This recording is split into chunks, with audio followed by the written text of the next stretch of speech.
So Andy, who was just like such a funny guy and sharp as a tack, he's like, yeah, Kate, you know what? You are really good at bass for a girl. And then he looks at Adam and he goes, hey, Adam, you know what? You play guitar really well for a Jew. And then like that comment, like...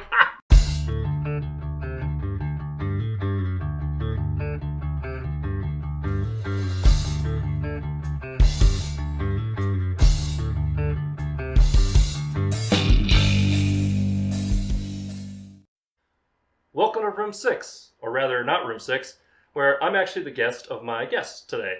My guests are a female-fronted Las Vegas punk band that's known for their raw sound and energy, and it's kind of poppy and kind of garage-ish. And I met them at Taverna Costera for an amazing show during Pride Month with Gacy DC, Crimson Riot, and the Forget Me Nows, I believe. Yes. Yes, and that was an awesome show all around. Please welcome to the channel, the Negative Nancys. Say hi. Hello. You can hear them, the audience. Sarcasm self-test complete. So, thank you very much for having me in your space. This is the rehearsal space, in case you couldn't tell. They've actually got a show tonight. It's going to be way over by the time this comes out. So, yeah. But, first of all, foremost, for anybody watching that doesn't know who the Negative Nancys are, thank you very much. Go ahead and introduce yourselves. Tell them what you do in the band. I'm Mike. I'm the drummer, and been with the Negative Nancys since this time last year, about a year. Oh man, I feel like it's been longer than that. Whoever's next. That's Mike, and I'm Kate. Okay. And I play guitar and sing a little. Next! Tyler, on bass, and I don't sing at all. And I'm Kelly. I'm on the other guitar, and I sing some too. Yes, you do. You guys have a nice dynamic on stage where there's some taking turns, Yes. being the front person, and also just you really just go balls to the wall. Seems like with most of the songs, there aren't too many power ballads. No. No. So I wanted to kind of ask. I apologize for this right off the bat. This is kind of like a usual interview question type thing, but elevator pitch. How would you define your band's musical style? Oh, this is a very tough question, isn't it? It is, just because, well, way back when, imagine it, this band came out of the ashes of my old band, the Seriouslys, that was a three-piece, and I wanted to take the Seriouslys to the next level that I was like hearing the songs go to, and I was hearing two guitar parts and everything, which clearly I could not do by myself, and I was also hearing somebody that was a way better guitar player than I am, and that's where Kelly came in to the picture, because I was like, I just want to surround myself by like amazing people that will help take me to the next level. And it was kind of an all-female project at the time, because I had been doing like all-female projects since I moved to Vegas in 2008, starting with the Ex-Girlfriend Experience, which will take people way back. And so this band started out as an all-female project, and I was looking for people like with musical diversity, because I'm just a punk rocker. That's just what I am. If I try to be anything else, it just doesn't work out. Three chords. What do you need? Yeah, but Kelly's very musically diverse and a much more talented musician than I am, and so she came into the band to bring kind of another sound. So if like people ask us about our sound, it's kind of, Everybody has different influences. yeah. But ultimately, I'd say that we're united in the sense that we want to make something that people can sing along to. Yes. As well as, even if we're standing still on stage, they're moving. Yeah. Right on. I don't know. Fun. Something fun. Yeah. I mean, that's ultimately the goal. My songwriting philosophy is to write a song that the drunk person in the bar can know and sing the chorus the second time it comes around, so that they feel part of it. I grew up like playing the oboe and orchestra. Well, wow, I didn't see that coming. Yeah, and I got so bored with like sitting down and playing sheet music that tells you these are the notes you're gonna play. This is, the key you're gonna play. This is your time signature. Like, you're gonna be loud here. You're gonna be soft here. And I mean, at the time too, like I just listened to like a bunch of like punk, and like I grew up listening to my dad's like 60s psychedelic like 8-tracks and records, like the 13th Floor Elevators. Right. And it's not that I didn't like orchestra, but it was terribly boring for me because it was, I guess, like just being told what to do. And that's how I started playing guitar and bass in punk bands when I was like 14 years old or whatever.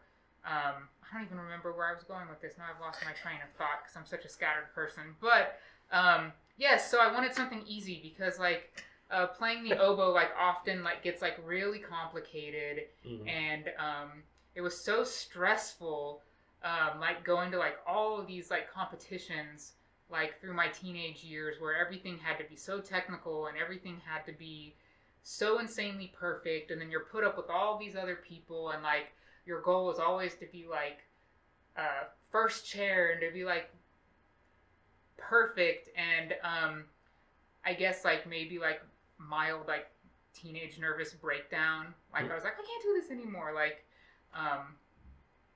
and so that I guess is how my songwriting philosophy for punk rock came out, is like you should, when you're making music, it should be fun and not stressful. Right. But at the same time, you should try to get better. I mean, you can't like suck at things completely. Well, you can. But, you very much can. I mean, well, you okay, don't last that long. You can, but it's like, not as much fun. It's not as much fun. So I never like. I guess I was like the same way like with my art. When I went to art school, which is the worst experience of your life. Do not recommend. 1 out of 5 stars. Oh, less than that. I was always about like the whole like idea of what the piece was, and like having like the materials be relevant to what you were trying to say. And I went to art school with some people because, well, keep in mind I went for jewelry design and metalsmithing, so very like technical stuff. And some of the people I went to school were like, I'm gonna learn this technique because it's so hard, just so that I can like puff myself up and say like I mastered this technique. And I'm like, but you made something that means nothing other than you mastered a technique. And for me, for some people that's satisfying, but for me that's horribly boring. I could tell you about my studio mate when I was in grad school that made really large copper vaginas, but I won't go there. And now they're famous. No. Absolutely not. Haven't heard from him since I quit grad school like this. So I think we got the answer to what's your band's sound, which is basically a melange of influences. Yes. Cool. But interview's going great. Hey. You have to keep me on track. It's all good. I'm gonna like go down. Squirrel. Singer. Squirrel. Yeah. Squirrel. So Squirrel. trust me. One songwriter to another, I get it. Moving on, I wanted to ask musical influences, but I'm not going to say what do you like all the musical influences because we'll be here forever. Right. I wanted to know, what is that earliest musical influence that made you say, I want to do that? And for you, it sounds like the punk and the psychedelic that you were listening to, and you were like, oboe wasn't like, someday I'm gonna rock this thing. I'm gonna be I'm gonna be a famous oboist. But you were like the punk and the psychedelic, like this vibes with me. This makes me want to do it. Yes. Cool. Do you happen to remember the earliest one, like either genre that you're like, what's this, or that's what I want to do? Do you remember a certain band or a certain album?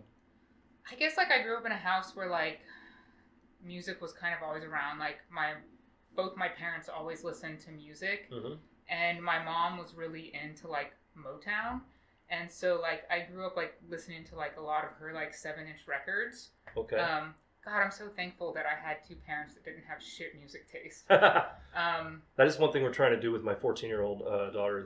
That between us and she has some really cool teachers at school. She'll come home, she knows Journey. Like, well, we play Journey occasionally, right? But you know it by heart. how? It's like, oh, well, such and such teacher plays it during, quiet time or whatever. And, and Heart and other amazing classic rock bands. So I'm like, there's hope. Yes. I mean, I did try at 7 years old, like, lessons. Didn't last long. And much like her father, much like you, it was like, I just want to do it when I want to do it and I want to have fun. And it's one of those, as a parent, you're like, but you're really good. You could be, and then you have to rein it back and be like, no, don't be that parent. Don't be that, you're going to be successful where I wasn't, kind of thing. Right. See, I have different philosophies. You practice and you do lessons and you continue to do them. But see, that's sports drove that into me. right. And my kid doesn't do sports either. My kid is an artist, actually, and an amazing chef. I will not call her a cook because she doesn't do dishes. It's always fun when it's like, oh, you're making dinner tonight, and I have an interview at 7:30 in the kitchen. Awesome. How many sauces are you making? Is it every pan and pot? Yeah, but no, my for years my kid has been amazing. But we're not here to talk about my kid. We're here to talk about y'all. So next, earliest musical influence. Let's go that way. Oh man, I don't know where that started. Let's see. What led you down this twisted road? Yeah, I remember when I had drum lessons and my drum teacher kind of pushed me towards jazz and listening to my dad's John Coltrane on vinyl. That was awesome. Wow, I could see how that would lead into drumming, definitely. Yeah. Something definitely happened when I heard Minor Threat for the first time. Wow, bit of a leap. Yeah, John Coltrane, Minor Threat, and then here. That's pretty much all. I want to see that, Bill. Yeah. John Coltrane's up there. Let's get this pit open. So from the very, very technical to the very, very aggressive. Yeah, the rebellion and just the raw energy and anger of Minor Threat was just awesome. And I remember listening to a lot of like 60s garage rock. My parents were playing in the car, which I loved. Didn't know how much I loved it till later on. Right. And then, grunge and alternative from the 90s that I kind of grew up with. And I was really feeling the rebellion of high school and all that. And just kind of took off from there. Jane's Addiction in there somewhere. And, I don't know. Right on. For a second, I thought you were going to say your parents were in the cars. Oh, no, yeah. That would be rad. I was like, first of all, it was all guys in that band. But that's cool. All right, you two? Earliest musical influence? I don't know. I was like just always into like punk and hardcore. I remember the first two bands I got into really big were the Circle Jerks and Fear when I was probably about 10 years old, I think. And kind of just blossomed from there over the years. Right on. Yeah. I mean, that's pretty straightforward. And here you are today. Yeah. Still in a punk band. Right. So for me, my parents were older when they had me and my brother, so there's a lot of like 50s and 60s music. Mm-hmm. I distinctly recall like the Everly Brothers playing And and always singing along to that. However, I was kind of obsessed with music as a kid, and used to be before the internet, young children, that they had these things called radios. Yes. And that was how you accessed music. So That was your entertainment. It pretty much was, and I would listen to it nonstop, and I could tell you artist, song, every word to it, because that's what I focused on. It was mainly 90s music, every genre. I'd flip through the stations. Right. Well, the as it 90s came had, on. the 80s and the 90s had almost every genre. Seemed Exactly. Like, on the radio. But as far as saying, oh, I want to go play an instrument, this is something that I want to do or incorporate into my life, I bought Garbage's CD version 2.0, and that started it. And then the pop punk side of it Right. that called out to me was actually Newfound Glory, Nothing Gold Can Stay. That was the first one I'd ever heard. And I went, oh, this is great. Thrown in there with some ska, and of course, that was when Napster was on the rise. So I got exposed to everything. Napster. Yeah, we're not going to go down that rabbit hole. Probably not a good idea. I don't want to incriminate myself. Bit of trivia for you, though. Do you know what music streaming service pays the most per stream to the artist? Oh, it is Napster, isn't it? It's Napster. I couldn't believe it. And apparently my music's on Napster. I was wow. just like, it's still a thing? I didn't realize it was. Yeah, go ahead. I was gonna say, I gotta say this too, with the Beastie Boys. Like, my brain kind of blew a fuse, like, when I was listening to them. And that kind of, I didn't even realize it, but it was pushing me in the direction of, like, hardcore and hip-hop at the same time. So I kind of went down both those two trails. Now, this is after they started playing their instruments? A little of both, yeah. Okay. Like, I don't know. I think, am I the oldest person in the band? I think I am. We're like neck and neck. I'm 77, 1977. I was going to say, you look great for 77. So you were born a year before me, because I was born in 78. Okay. But, I'm the oldest in the room. it's okay. 85. Yeah, at least it's not me for What once. month? And I seriously October. thought I was older Okay. than Mike, so I'm learning things now too. But 72. I think I was telling them About like 77.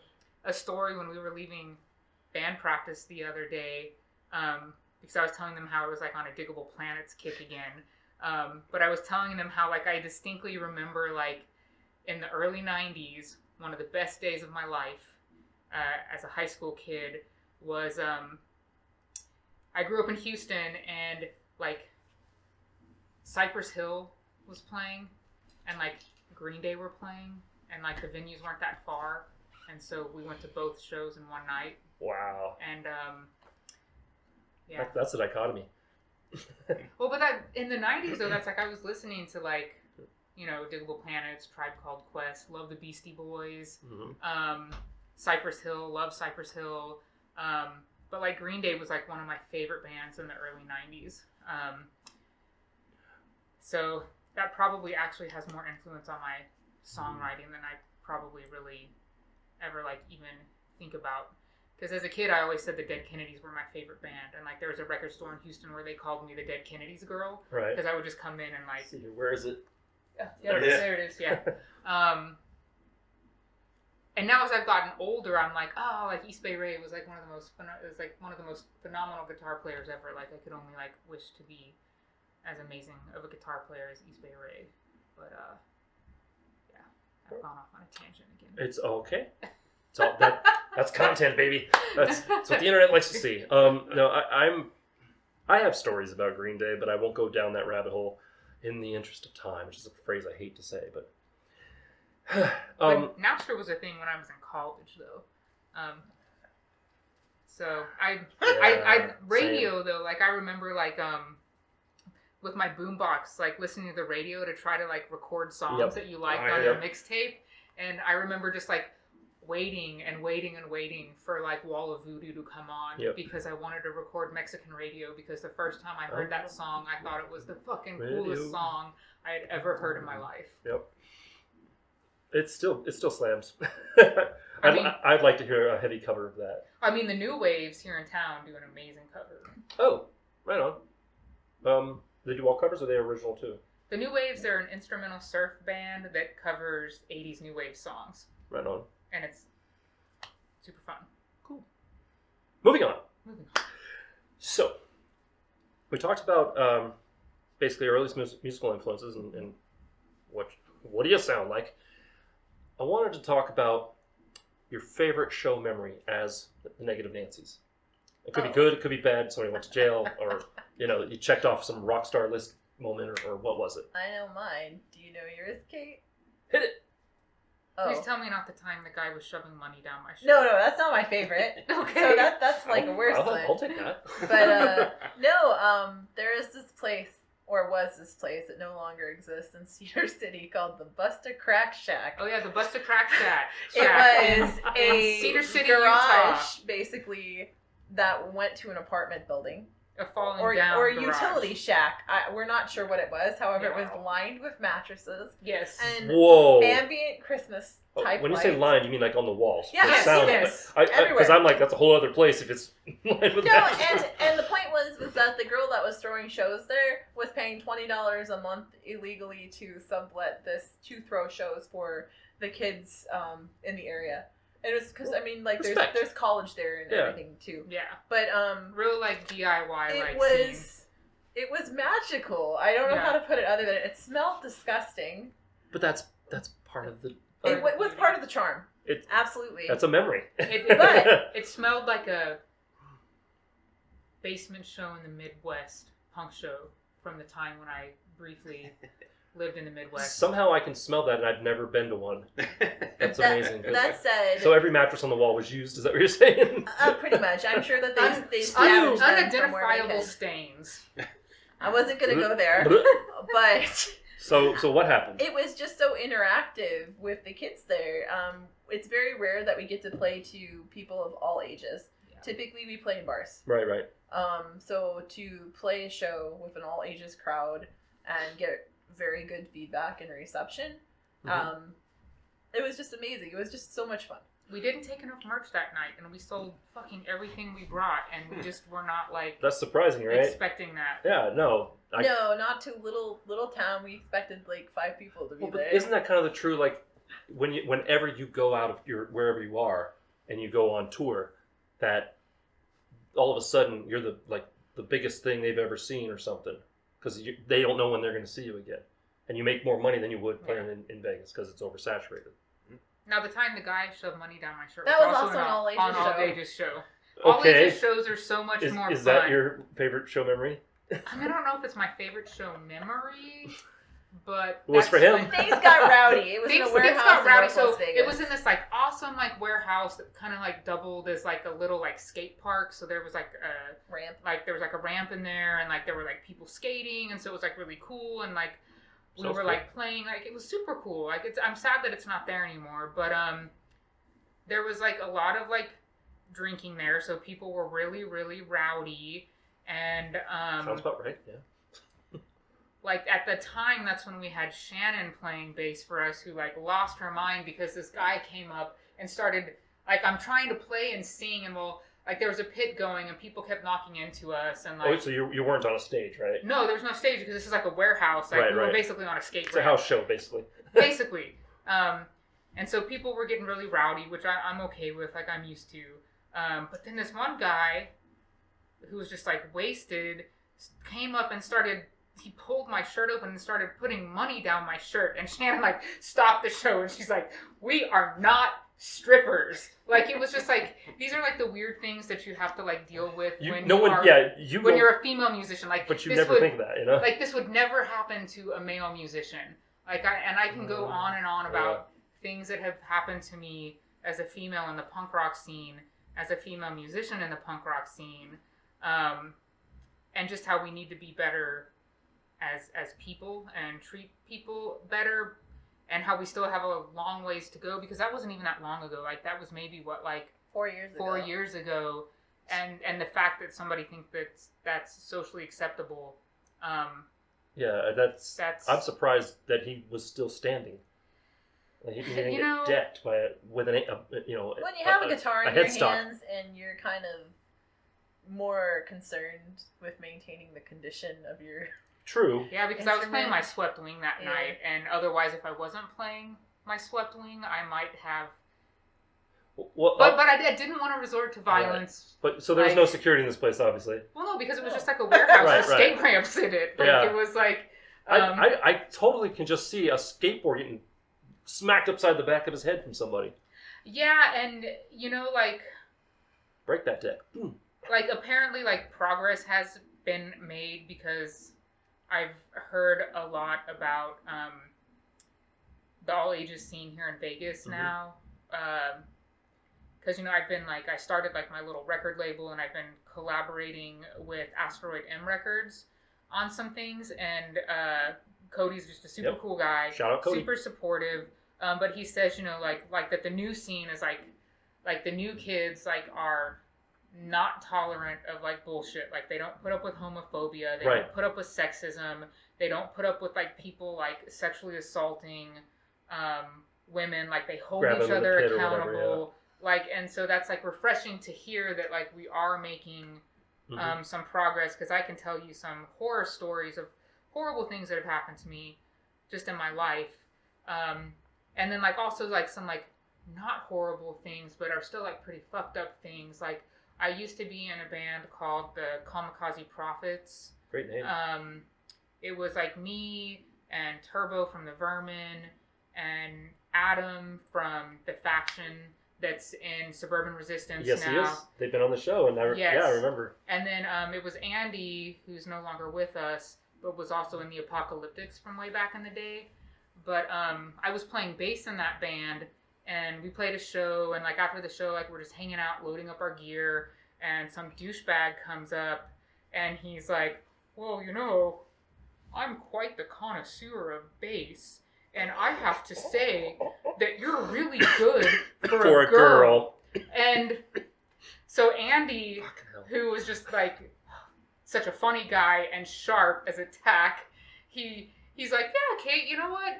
You are really good at bass for a girl. And then he looks at Adam and he goes, hey, Adam, you know what? You play guitar really well for a Jew.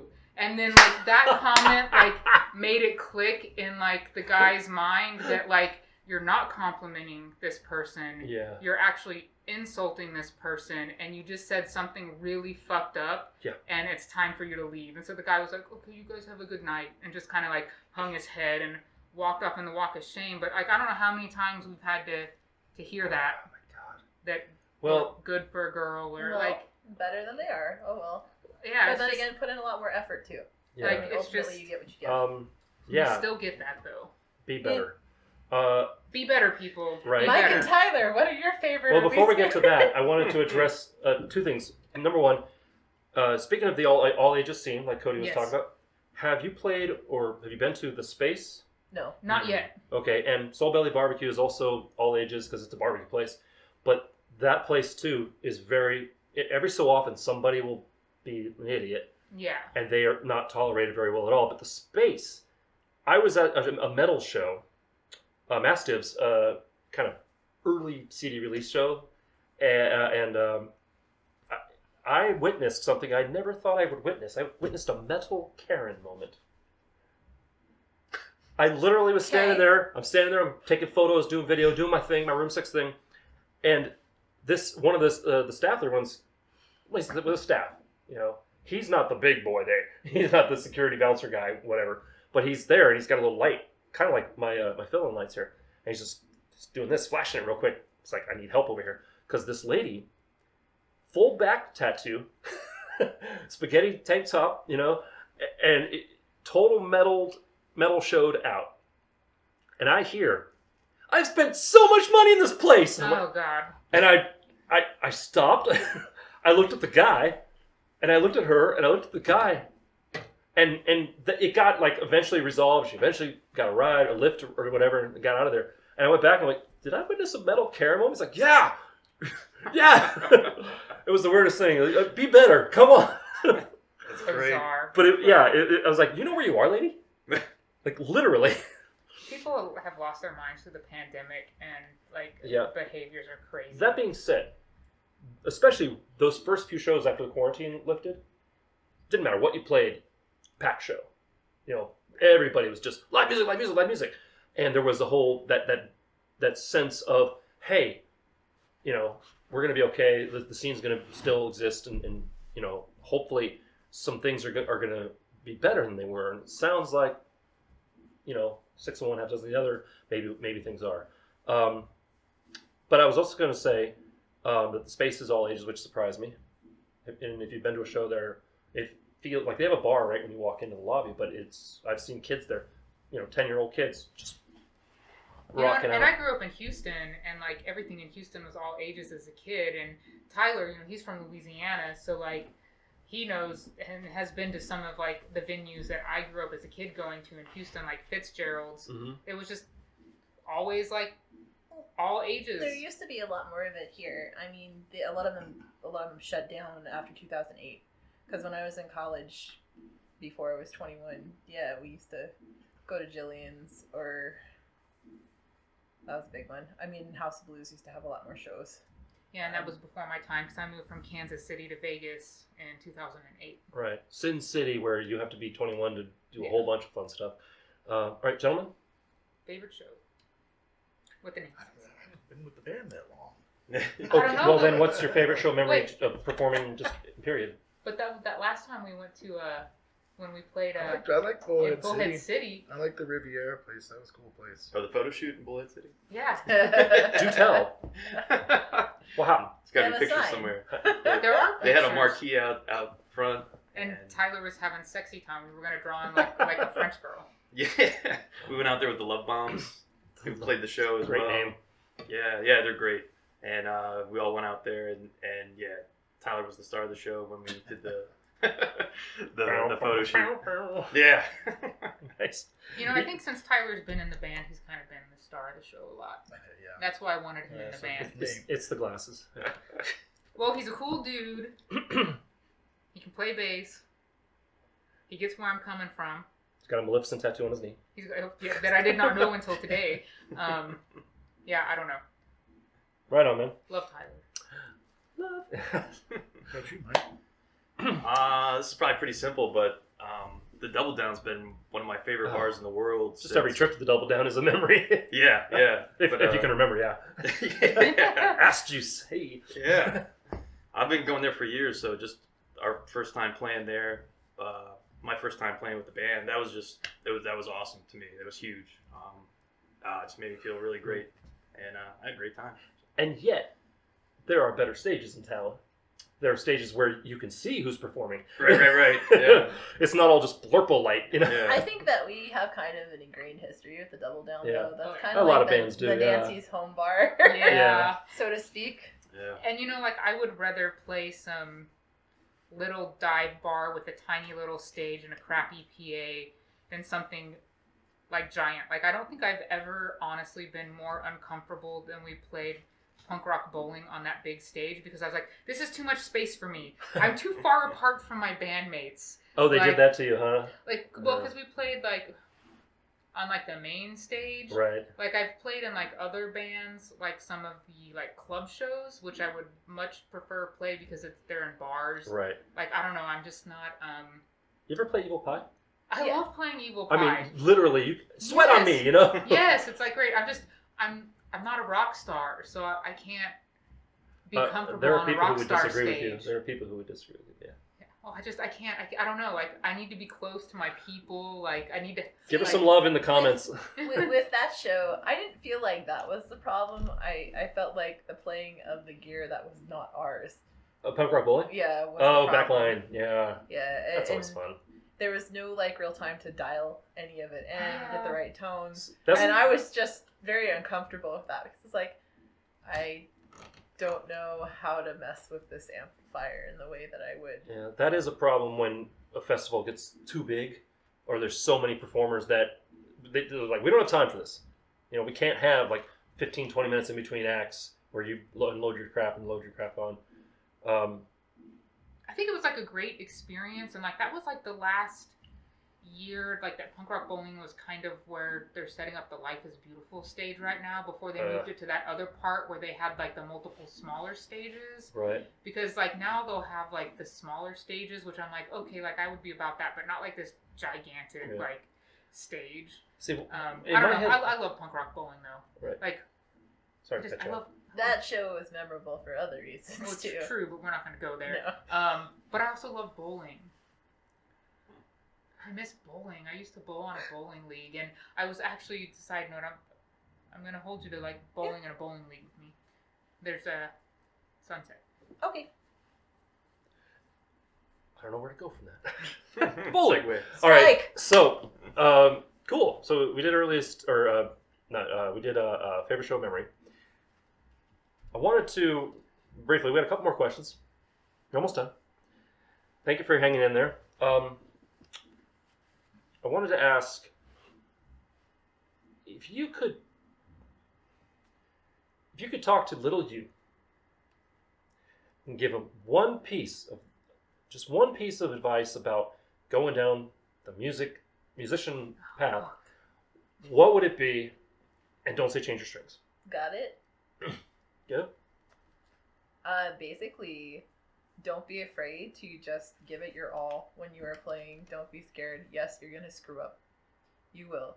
Mm-hmm. You will miss a note. You will hit the wrong string. But no one cares in the moment. You care when you're recording. That's Yeah. it. And honestly, not to make this about me, but there have been many moments where I know someone's music by heart, and live I'll hear something else, be like, gotcha, and it's funny because I also know like they're professional, they're good at what they do, and that's just it happens. You're never going to play the same song twice. Sometimes you play pretty similar. Yeah, pretty similar. Time. But every show, I think you have to. There are other factors. There's other factors, yeah. So, all right, cool. Next. I would tell little me, don't give a fuck about what anybody thinks of you. I did a lot of that, and I think it just took away a lot of my fun, and it was part of the reason that rebellion was so important to some parts of my life. So, And rebellion has its pros and cons. right, yeah. So good and bad, but just listen to that inner voice that lets you be yourself. Right on. You too? Just pointing at you. Oh, yeah, I'd probably say the same. Just like, just screw what other people think, and of course, stay and party. You gotta stay party. Yeah. Pretty much what got me through everything. Don't be the guy that leaves as soon as your set's done. Trademark. Oh, stay and party. Making That sure is, of that. that is his trademark. Stay party. Stay Party is Tyler's trademark. Stay party. Why don't we have a song called Stay Party? There you go. What was it? It was an old rap song. Man, Why don't did we I think cover you that guys- shit? Why don't we cover that shit and you sing it anyway? Quick, write it down. All right. All right. You're up. You're up. I don't know. Like, this is like actually really like a tough like question for me. That's why I ask. Like not from the sense of like talking like myself up. Like it's been a really like hard like last 3 years of my life. Just being a nurse during the pandemic and losing both my parents during the pandemic, and life has like always been a struggle. And like there's part of me, there have been times in my life where I have tried to quit music, and I always come back because I feel like in some ways it was a distraction in my life that made my life more of a struggle, if that makes sense. Mm-hmm. But then on the flip side, there's times where I feel like music has absolutely saved my life. So that's just like a really, really hard question. Like when I think back, I honestly don't think I would tell myself anything, because I think it would change too much, and like we're like a combination of like our experiences and our journey, and I think if I could go back and tell myself something, it would ultimately change the outcome. And through all of the struggles and my continued struggles, and as grumpy as I get sometimes, and as hard as I am on myself, I still don't think I would change anything. Respect. No, I totally respect that. Yeah. You're respecting the timeline. Yeah, I was just gonna say. But yeah, I'm not fucking with that shit. I mean, It's been hard enough. Thank you very much. David Bowie dying already fucked up enough Oh. stuff, so I don't need to go back in time and like ruin things. I caught myself watching. I don't remember what it was about. Some YouTube video or something came on, and they said David Bowie, and I said, "Oh, Really? oh God!" I got irrationally angry. Just irrationally angry. Like, this is a grown up. This isn't like some teenager or whatever discovering David Bowie's music. I was just like, God. Oh, and they were talking about his life, like doing a bio, which really Oh, pissed come me on. off. Anyway, I digress. Last question. You made it. Yay. I wanted to talk about the elephant in the room. Talk to me about the crack pipe bass amp. Do we you all want knew me this to was start coming. it or no? I'm looking right at it. It's off camera, Someone else might tell the story. and I saw a post. Better. I saw you post about it, and I had to ask. So Kelly's amazing at finding gear. Let- First off, I just have to say that like That is Kelly, a great price. It is. that was for both pieces. like Kelly. Yeah, Really? $150. All right. Pawn shop, I'll obviously. start. Yes. My favorite pawn shop in the local Las Vegas and Henderson area is Easy Pawn. I used to work for them for Not- 4 years. Not Super Pawn, because No, fuck Easy Super Pawn Pawn. has reasonable prices. There is one on Sunset and Sunset, which is very close I used to work at that one. to where I live. Yes, neighbor. This is my neighbor right here. So I had seen that on the shelf for actually like a month or two before. Before Tyler was playing with Kate's little orange Tiny Terror bass amp. Which, side note, remember that AC/DC show? It blew a fuse, and I still haven't replaced the fuse because remember it was like hot as fuck, and like we were the first band, and so like our shit was sitting out in the sun, and so my orange bass had like overheated and blew a fuse. Anyway, So Rock and roll. we needed a backup at least Yes. if the fuse wasn't replaced. So it's like, oh yeah, I remember seeing that. I'm gonna go pick that up. And then I talked to the guy there, and I'm like, yeah, I'll take this. Is it $300 total? They're like, no, $150, both pieces. I'm like, sold. Bet fam, All right. yes. That's a SW. What is it? SWR Working Man SWR Yeah. Working Man. Nice. and a 150 Galleon bucks. Kruger cab. yeah, $150. I mean, you can't. Can't go 150 wrong. bucks for any music gear. Well, and I knew that head was good because my partner, he has one. Right. Well, as long, one of yeah. those heads. I assume you tested it at the store. I did just to make sure it worked. Yeah. Did you get the protection plan? No, never. Not on the $150. No. And I can fix guitars and I can do. I Oh can well, fix there a you go. little Bob. So- But She that's- tested it for sound, but she didn't inspect it. I did No. not inspect it. Well, why would you? So I get it in my car, Yes. which is just a little Jeep Patriot. So just load it in. I didn't have to finagle or anything. Just go straight in. And I headed straight here after I bought it. Because we were And having band practice. I was waiting for them. I'm the person who always comes early, and you heard Yes. this before. If you're not early, Early. you're You're late. Yep. And I'm I Kate, had sent a I'm text late. message out saying, I need help hauling this up the stairs. Oh my god, it's too damn heavy or something like that. Well, I got impatient. So I decided to haul it up the stairs, except instead of carrying it, because my back wasn't working, I decided I was going to roll it Oh God. up the stairs. So I took the cabinet, and I did that, and I heard a rattling, like, oh my god, did I disconnect the speaker? Yeah. No, this is not what I needed right now. That's So- easy to fix, though. I stop halfway up the stairs and I reach into it. I'm like, oh, there's an old Las Vegas Weekly in here. Oh, okay, cool. That's what's rattling. I put it back. I get up the stairs. I get it into this room. Very similar to where it's positioned now, except not on a rolling cart. Right. And I'm like, all right, let's clean this thing out. Out comes the Las Vegas Weekly. Then out comes half of a power cable that has nothing to do with that amp. And then out comes a little Christmas bag. Oh, we threw that part out. Oh, yeah. The bag's gone. It was disposed of. Probably a good thing. Well, I was like, oh no, I accidentally stole something from Easy Pawn's Christmas in July by accident because they had that Christmas stuff. in July. Sorry, you just triggered me. Goddamn Christmas in July. Picture this: Sicily, 1912. Anyway, Golden Girls. Anybody? Love the Golden Girls. So, for whatever reason, Easy Pawn played this little game like some of the other retail places would do. Of it's hot as balls in July. Everybody's miserable. Let's play Christmas music on loop and try to get people to lay away so they can get their stuff for Christmas. God damn, you want and the air conditioning's out. You want to talk about angry people don't want to hear nothing about nothing?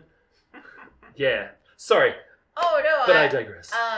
yeah, I So- thought I stole something by accident, and I'm not a fan of that either. From a family of law enforcement, but Same.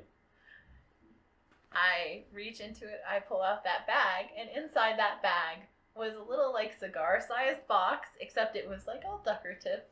So I pull that out, I put it on top of the head, and I'm like, oh my god, did I steal a watch or some jewelry? No, I did you not. stole crack. And, like, Kelly is the most innocent person, like, in the world. Like, So, so So- I'm on my way here, and she sends me a picture. And, look what I just bought. and I'm Pretty like, much, it was no, oh my god, what do we do with this? yeah, because it was like, and it wasn't just like your run-of-the-mill regular, like, crack Yeah, pipe. take over, please. Yeah, this was not your run-of-the-mill regular, like, crack pipe. Well, first of all, Like, was and it then filled with, like, did it still have There was products? There was crack in there. Yeah. Nice. And so Kelly, she's so innocent. She's like, didn't really know exactly what it was. She sends me the picture, and I'm like, I knew it was bad. she knew it was bad. Didn't know exactly what it was. She sends me the picture, and I'm almost here, and I'm like, oh. And so, like, I pull in the parking lot, and I come up here so I can, like, inspect it, and it's full on crack pipe deluxe. Like, Deluxe. like this was somebody's Christmas gift that was gonna make them so happy, and they were gonna have like the most amazing like crack smoking experience of their life. And then with like this. the pipe, and it had the cleaner, and then there was the crack in there, and it was like in this like nice carrying case, and it had just like all of the accessories that you would need, and Bespoke crack pipe. yeah, and so yeah, so it was crack pipe deluxe, and I'm like, well, we like can't have this. Like, I'm a It was nurse. in my car. I transported it. Yes, Yes. and I'm a nurse, so I'm like, oh fuck, this shit's got to get out of Yeah. here, because like if I get caught with this, then there goes my nursing license. Here's and my like, question. It was in the cabinet, not the head, right? It was in the Correct. cabinet. Because in the head, I'm like, closed. what if it heated up? right? Well, yeah, like and like And suddenly you're all just like, you smell I that? it looked like crack. Who knows what it could have been? It could have been like I'm sure it was rock candy. a bazillion different things. It could have had like a bazillion different it was things crack. in it. It's crack. Tyler confirmed it was crack, not Taste by test. smoking it or No. anything. Ah, but, sweet, sweet crack. Stay so tuned. we reached out to find out what the best way to dispose of it was, and came to the determination by recommendation that if we called Metro, that it would take, they still wouldn't be here to this day to pick up the crack pipe Yeah. and dispose of it properly. So we decided that we were just going to dispose of it. We made a hobo's holiday. Yes. Somebody, Oh, okay, wait. somebody somewhere found that crack pipe and had Yeah, it the Okay. best day We wrapped it ever. up and we disposed You made of it sound like we made a hobo's holiday and had a good old time. Oh no! Or you went and found something. Never. Hey, Well, you look like you like crack. Here you go. we are in downtown Las Vegas, Yeah. where like certain people will certainly go through the garbage, and it ended up in the garbage, which would eventually end up in a dumpster, which eventually means that Yes. somebody probably went through that dumpster, which means somebody somewhere. It's gonna be like, holy crap, this Yeah. is amazing. No, holy crack. Yeah. crap. Sorry, I didn't mean to take your job there. Wow. So I didn't know we were gonna end on deluxe bespoke crack pipe, but yeah, cool. So stick around. We're gonna see a little promo video from them about something exciting that's coming up, and that exciting thing is Split 7-inch that's going to be coming out with us and the Desert Island Boys. It's a collaboration with Asteroid M Records and a record label I've started called Split Personalities Records, where the goal is to put out split 7-inch records to have bands help bands. And when I think back to the 90s, a lot of my favorite records were split 7 inches, and that's how I discovered a lot of music. That's so let's awesome. all help each other. and you have another split coming out too, right? Correct. It's going to be with the Boulevard Bullies and Muertos Heist. Hopefully, I didn't butcher that. No, that sounds about right. Yeah. So awesome ska band here from Vegas, and Boulevard Bullies are punk, and Desert Island Boys are like desert surf. Pretty much. They're I've heard their fantastic. stuff. Yeah. Right on. So stick around. We're gonna check out that promo video, and we'll catch you in the outro. Say bye.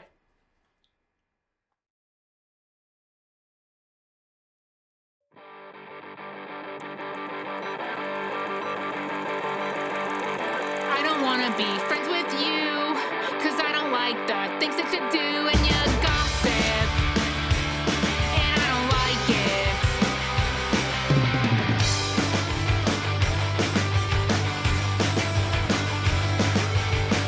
Talking shit about everyone, it's the only way that you can have some fun, and I don't like it, 'cause it's unfounded.